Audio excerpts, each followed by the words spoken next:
So have you ever found yourself stuck, like really stuck in that blame game? Oh, yeah. Like it's almost automatic, right? Mm-hmm. Today we're going deep on this whole blame thing. How even just like low-key pointing fingers can mess with us, more than we realize. Yeah. We've got this really interesting piece from a text all about personal growth and well-being. Okay. It's called Breaking Free from Blame, and it digs into how blame can really hold us back. It's such a common thing, though, right? Like, it's almost human nature when something goes wrong Oh, totally. to immediately look for a scapegoat, Yeah, whether it's a person or a situation or whatever. yeah. But this piece really gets into why that instinct is so detrimental. Yeah, and right away it hits us with this quote, and it's powerful, I think. It says, when you blame others, you give up your power to change.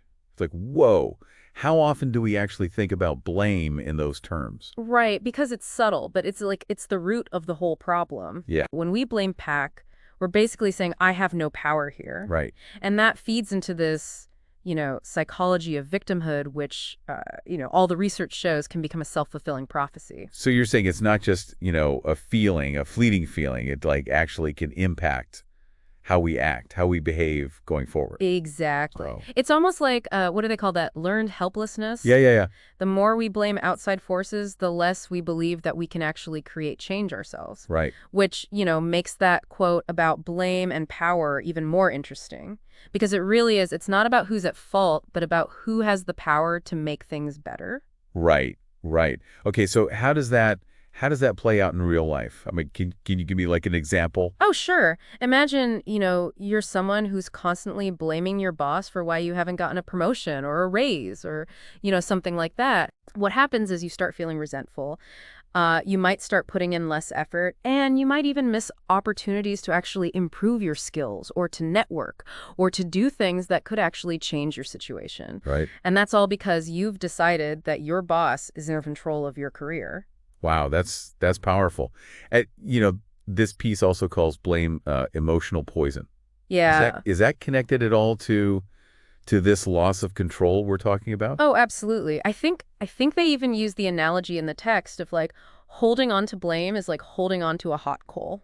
Ooh, ouch. Yeah, and you're the one who's getting burned. Right. It creates this negativity bias where you only see the bad stuff.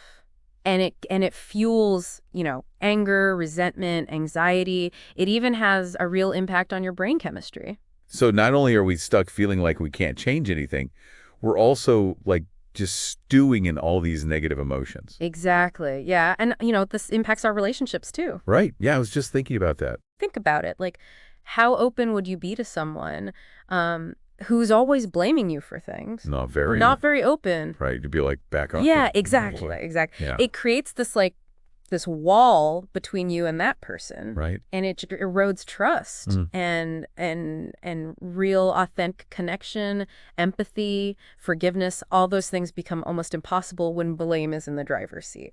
It's like even if we can justify the blame, it's the holding on to it, Yes. right? That's Yes. really doing the damage. Yes. So why do we do this to ourselves?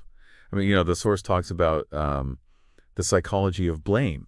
Well, yeah, and one of the key things that it points to is our ego, because it's so much easier to blame somebody else than it is to look at our own faults. Right. Admitting our mistakes, that makes us feel vulnerable. Right. And so blame is a way of protecting ourselves. So it's like a defense mechanism. Exactly. Yeah. It's a way of protecting our ego, our image. Is that why it's so hard to apologize sometimes? Yes. Even when we know we messed up? Yes, because we're afraid of being judged, Right. being seen as inadequate. Right. But and here's the funny thing. The more we try to avoid responsibility, the less we grow. Oh, interesting. Because we don't learn from our mistakes. Exactly.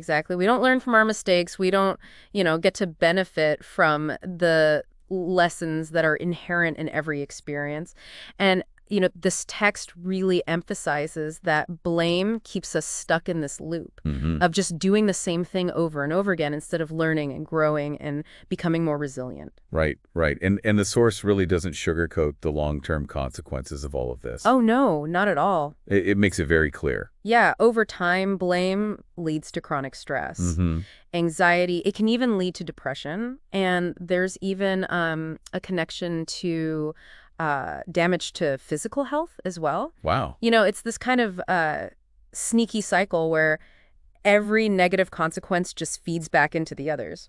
So how do we break free then? Because this is starting to sound kind of bleak. Well, I'd be lying if I said it was easy, but it is possible. Agreed. And the first step is taking responsibility. So, instead of asking who's to blame, Right. you ask, okay, what was my role in this? What can I learn from this? And that shifts your focus away from these outside things and back to yourself and your own ability to make choices. So instead of saying, my boss made me fail, it's, okay, what could I have done different way to advocate for myself or to communicate my needs? Yeah, exactly. Okay. Exactly. And that requires self-awareness, right? Understanding what triggers you, what your your default patterns are. Right. Even being aware of your own insecurities can help you to kind of shine a light on those blind spots that lead you to blame. And the source also mentions self-esteem. Yes. How important is that to breaking this cycle? Oh, it's crucial. Okay. When we feel good about ourselves, we're not as threatened by, making mistakes or messing up. Right. We can admit that we're not perfect without feeling like we have to blame somebody else. Right.